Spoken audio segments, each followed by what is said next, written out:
Discipline is the soul of an army. It makes small numbers formidable, procures success to the weak, and esteem to all.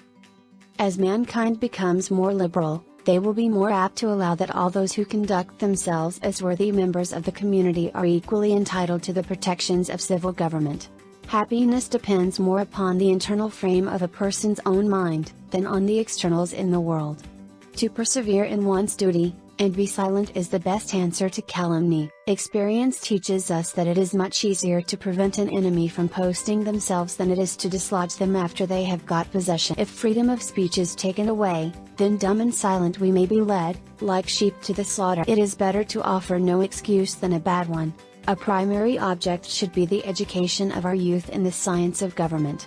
There is nothing which can better deserve our patronage than the promotion of science and literature. Knowledge is in every country the surest basis of public happiness. The harder the conflict, the greater the triumph. Worry is the interest paid by those who borrow trouble. Real men despise battle, but will never run from it.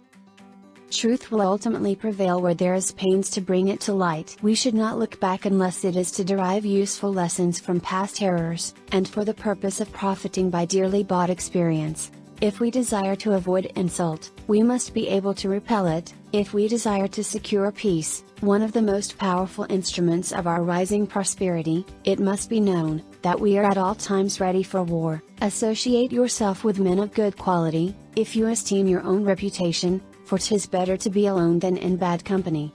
Liberty, when it begins to take root, is a plant of rapid growth. To be prepared for war is one of the most effective means of preserving peace. Religious controversies are always productive of more acrimony and irreconcilable hatred than those which spring from any other cause. Let us raise a standard to which the wise and honest can repair, the rest is in the hands of God. The great rule of conduct for us, in regard to foreign nations, is, in extending our commercial relations, to have with them as little political connection as possible. True friendship is a plant of slow growth, and must undergo and withstand the shocks of adversity before it is entitled to the appellation. 99% of failures come from people who make excuses. A sensible woman can never be happy with a fool. The basis of our political systems is the right of the people to make and to alter their constitutions of government. Paper money has had the effect in your state that it will ever have, to ruin commerce, oppress the honest, and open the door to every species of fraud and injustice. To encourage literature and the arts is a duty which every good citizen owes to his country. Where are men of abilities? Why do they not come forth to save their country? Observe good faith and justice toward all nations.